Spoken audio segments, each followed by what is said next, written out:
Hi everyone, welcome to week 9 of your Pharmacy Procedures 1 course. This week we are going to be covering Chapter 10. Chapter 10 is all about the reconstitution of powdered drugs.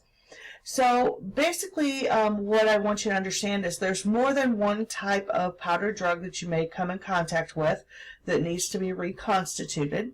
However, most of what's going to be covered in this particular chapter is going to be dealing with those medications that are going to be administered either IV or intramuscularly. So, but that's not the only kind of medication that is reconstituted. One of the most common ones that you might be familiar with are those that are given to pediatric patients, things like antibiotics specifically. If you've ever given your child the pink stuff for ear infection or something like that, that is an example of a powdered drug that is reconstituted. It comes in a bottle in powdered form, and on the side of the bottle it'll tell you how much sterile water to add to reconstitute that powder. And there's a couple different reasons that we do that. Mainly it is because it travels well, it stores well, those types of things. So once it's reconstituted, it only retains its potency for a short period of time. So that is a lot of times why we use the powdered form, because we can store it on the shelf, we can keep it wherever we need it, things like that. And then once it's reconstituted, we have to use it right away. Hence the reason we put the pink stuff in the refrigerator. Okay. Now, in addition to those things, the pink stuff and those other things that you're going to do for oral reconstitutions, this particular chapter is going to focus on the IV and IM things. So a couple things I want to point out to you as you go through this PowerPoint.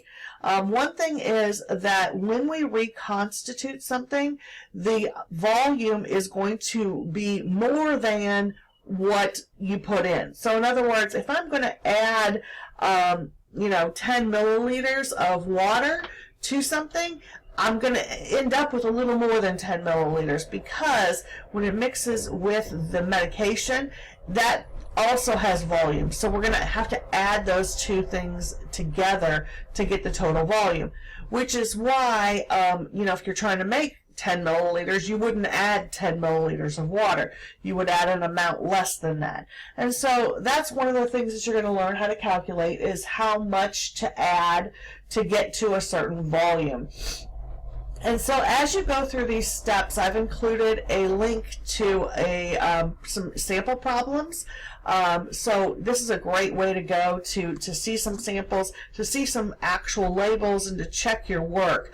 This website's a great website for that.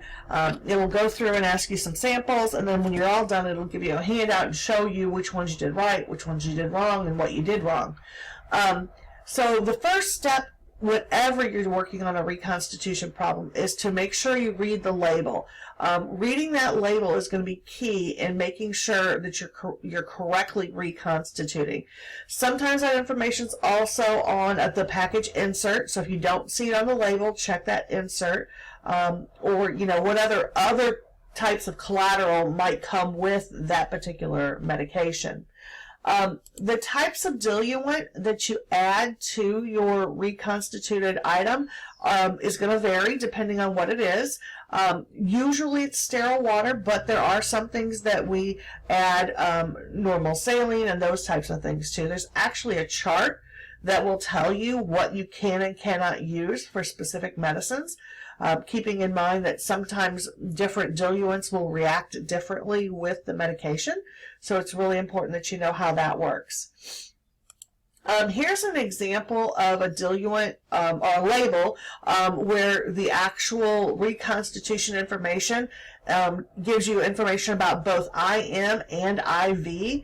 So depending on what the doctor ordered as far as how the drug was to be administered, we would have to go to the table and pick which one so that we knew how to reconstitute it. Notice up here at the very top of this label, it says if it's going to be intramuscular or an IV bolus, which means it's going to go directly into the bloodstream and not through the IV, we're only going to add 3 mils, whereas if we're putting it in the IV, we're adding 10.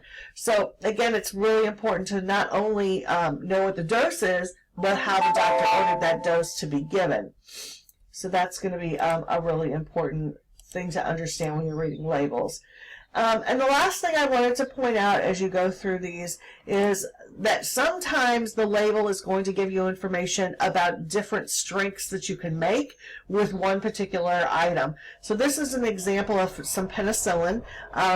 It can be reconstituted in several different ways to give you different strengths.